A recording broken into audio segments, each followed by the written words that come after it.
So a while back I did a video on my Mistweaver talking about how you could use Ring of Peace to peel yourself and other healers.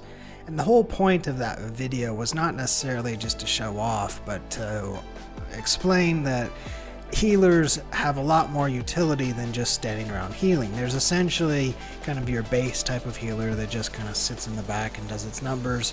There's the healer that can position itself to draw melee around to get good CCs or even help with kills. And then there's healers that are able to use their situations in the map and some of their extra spells in their kit, usually in the honor talent tree, to accomplish a little bit more.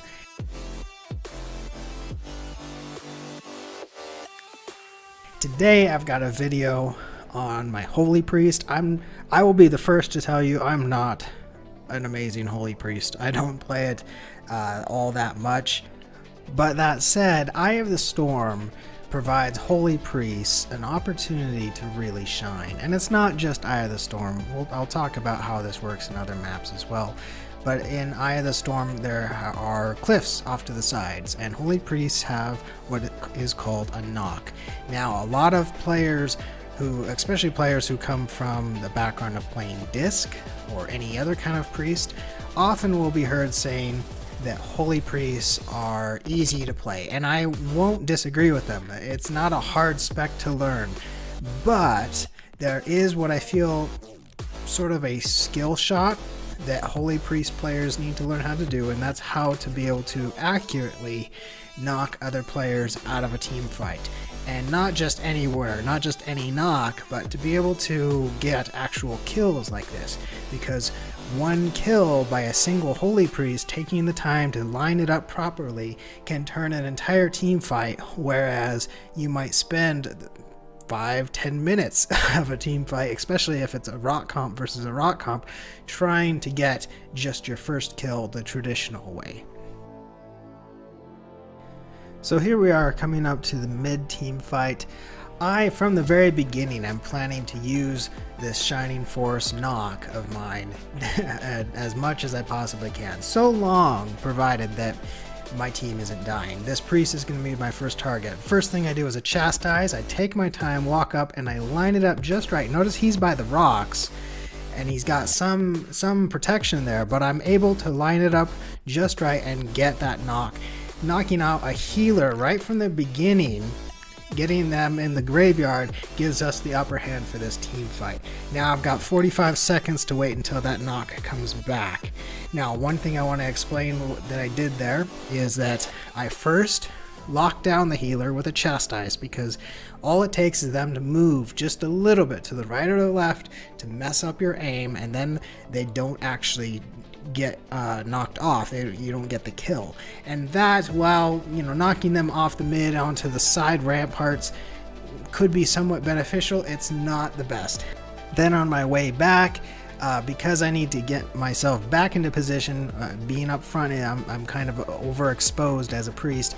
Getting back to the back lines where I can heal and stand and cast for a bit, I am insta-cast in basically just my renews as I'm coming back. The other healers, I had to let the other healers know that was what I was going to do on the opener, was that knockoff, and so they had to compensate a little bit for my absence. But once I get back, I'm able to pick up the pace and get my healing numbers done.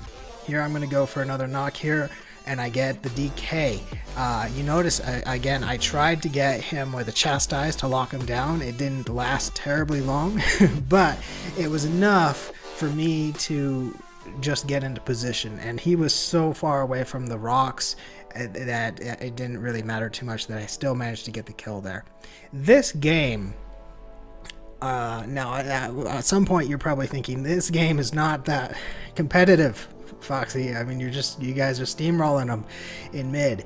And while I could have used another game to showcase this bit of utility for priests in RBGs, I chose this one because I get to do it over and over and over again. You get to see it in practice, and while It's not terribly competitive. What you'll see in normal games where I have to heal a lot more, where the team fights are a lot more intense, is that I might get this kill with a knock once, maybe twice in a game. In terms of teaching how to do the knock, that wouldn't have been terribly ideal, but that's more the reality. On the same token, being able to knock someone, here's another knock on this priest. He happens to line himself up just right. Being able to get these knocks, even if it's just 1 or 2 in a game, will ultimately turn team fights. Often the first person to die in a team fight, especially if it's someone in the back row, a healer, or maybe one of the major casters that are putting out the dot pressure, that can often turn a team fight entirely in your favor and relieve a lot of stress on the other healers, provided they can compensate for you while you push up and try this. At the moment now, our team is getting kind of sloppy. We're pushing up into them. We're basically just padding our numbers, and you'll see that it hurts us because we kind of ignore some of the ink calls later on in the game. But you know, this is what happens when people get excited at low CRs. It's early in the season. I don't have footage from this season yet for, you know, some of the higher CRs. There goes the pally, another chastise and knock. You know, it's that combo right there. The other thing that I want to point out is that I have macroed my Shining Force to always target myself. Now, Shining Force is a spell that can be cast on other players, and oftentimes I see teams trying to line up Shining Force kicks from melee, mainly because the priests are not comfortable with running to the front lines. In reality, I know where my Greater Fade button is. I know where some of my other spells are, and in worst case scenario, the other priest knows that I'm doing this, so I can call for a life grip back if things get really bad, or if I get locked down. That said, in my sloppiness, I pushed up way too far here, and I ended up getting mind controlled and knocked myself. A taste of my own medicine, you might say. So you can see that this kind of goes both ways. I've seen in more competitive 2K plus Eye of the Storm battles, you find yourself dealing with multiple priests, multiple shaman, a couple of druids, all trying to knock each other off in mid, and oftentimes mid rarely comes down to actual kills. It's more about who can screw up the least. In terms of positioning, or if both teams are playing super competitively or super conservatively is what I wanted to say, and staying in mid, they will often get cleaved down too much. You know, if you're not getting knocked, or if you're not playing this game of trying to dodge the knocks and while knocking yourself, then you're often too close to mid that the melee's just wrecking you. Right here, this is not necessarily a knock, it's a mind control, but it's along the same lines. I managed to find this paladin out in the middle, and this is probably my favorite kill of the game, because he actually gets stuck on a ledge down there, so he has to kill himself, because there's no way for him to get back. I laughed a bit when that happened right there. I've still got my knock coming back into this team fight. I'm gonna go get my heals up, because our team is suffering here with my absence, messing around at that base.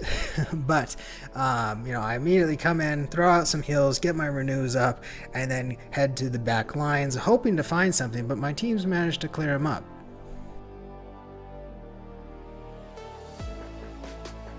This Demon Hunter is a tempting target, but I know for a fact that Demon Hunters have just too much mobility and abilities to get back on. There are some classes that you want to second guess trying to use your knock on, because they have just abilities to leap back or portal back or fly back, and so you kind of want to save that for your juicier targets. The casters are great. Some melee are good, but not all. So you want to be somewhat selective. At this point, our sloppiness becomes really apparent. From the Reporter Battleground map, you can see we're losing bases. Our ink calls are being called. but we're just kind of ignoring them, because that's what happens when you're getting loads of kills and your team fight's going super well. Yeah, especially at lower CRs, especially with this many pugs, but or recent recruits, I should say. But you know, we eventually kind of get our heads screwed back on. We go back to our bases. I'm heading up here to Blood Elf Tower. You're going to see another knock here.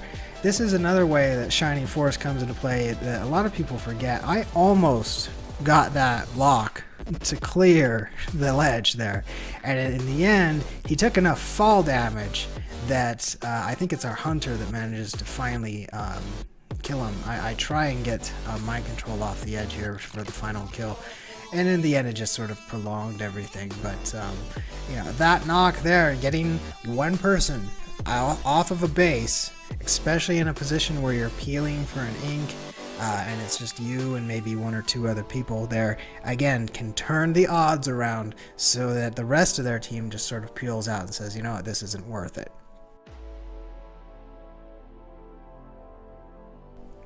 In our absence, they have managed to pick up the flag. Now, at this point, you're probably going to think, Foxy, this was dumb.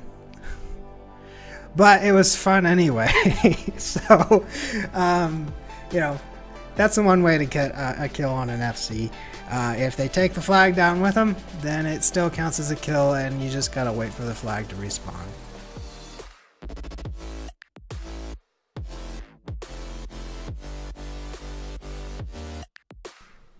Once the flag does come back, I'm back to, you know, there's nothing here to knock off, so I'm back to running my standard healer duty of escorting our flag carrier. This lock gets in the way. I could have gone for a knock. Actually, my knock wasn't quite off cooldown yet, so we just kill him and I escort our FC back up, dispelling him and keeping him topped. I run ahead and use my life grip to get him into the fray up here at this base where the other team is making a pretty significant push, and they've actually managed to cap this base.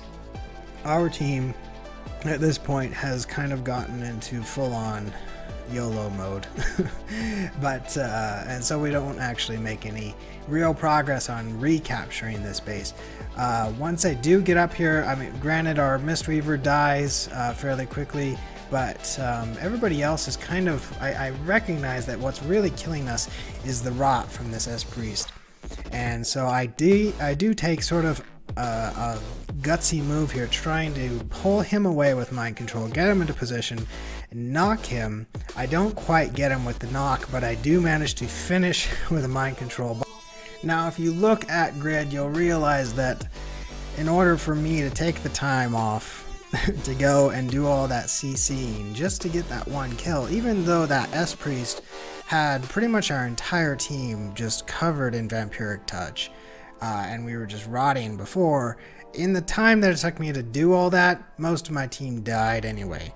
So the other lesson learned from all this, from my bad gameplay here, is to pick your battles.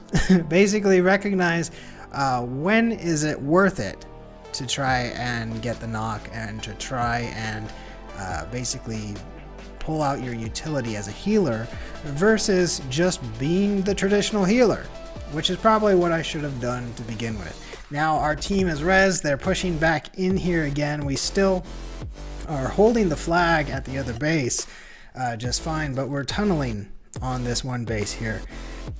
From this point, I go back to just doing my traditional healing. You'll see right here, 2 or 3 of our players get knocked off from the lower ramp up to that base. That was not me. That was their holy priest, and you can kind of see his health drop real quick there. I'm guessing, it's hard to see from my point of view, but that was an example of a Shining Force run on himself, mainly just to knock some of the melee away. Now, if you're as a healer, if you need to peel yourself that way, that's fine. That's, you know, that's a perfectly viable use of that spell. No, it didn't get any kills. It didn't actually take anyone out of the fight. There, I just did it to that rogue That is the traditional, or I shouldn't say traditional, but that's probably the most common use of that spell. Is as a healer, you get some melee on you, you get a bit nervous, and you just use it to get them off of you. Here I'm trying to get that bubble off the pally, and I get kicked by the rogue. For the most part, they're just spinning this for a good long time. And what we really need to do from this point is realize that we're ahead by enough that we need to be capping the flag. We need to run that cap train. We should have done that a while ago, but again, we are tunneling so hard on this base. Watching the Reporter Battleground map, I see that we have just capped the flag over at BET. Here I'm trying to knock the healer out of the way so that we can get the upper hand on this base here still. I try and mind control them away, hoping that my team's getting some kills. In reality, our Mistweaver Monk is just having a hard time of it, so I gotta peel back and get some more heals on her. We're still just kind of holding their attention here, but our strat caller has called out for caps to be run as fast as we can. We've got someone in mid to pick up the flag again. At this point, the rest of the game is really just, capping flags over and over and over again. So at this point, hopefully you've seen this Shining Force in action in actually kind of two different modes. One being a more offensive way of getting kills in mid or BET, and then the other way, as you saw here at FR, just getting melee off of you as a healer. So let's talk about some other places in Battlegrounds where this can be useful. In AB, this is probably the most obvious one, but LM is where you often see a lot of Shining Forces. This one's actually probably harder to pull off because there are so many people that know that it's coming and they stay away from the edge at LM. It can also be useful at BS, not so much as an offensive move, but because BS has only certain entry points, if you can knock people off of BS, it can take them out of the fight long enough that your team can get a focused kill. So at that point you want to be in sync, hopefully, with your target caller's major offensive cooldowns.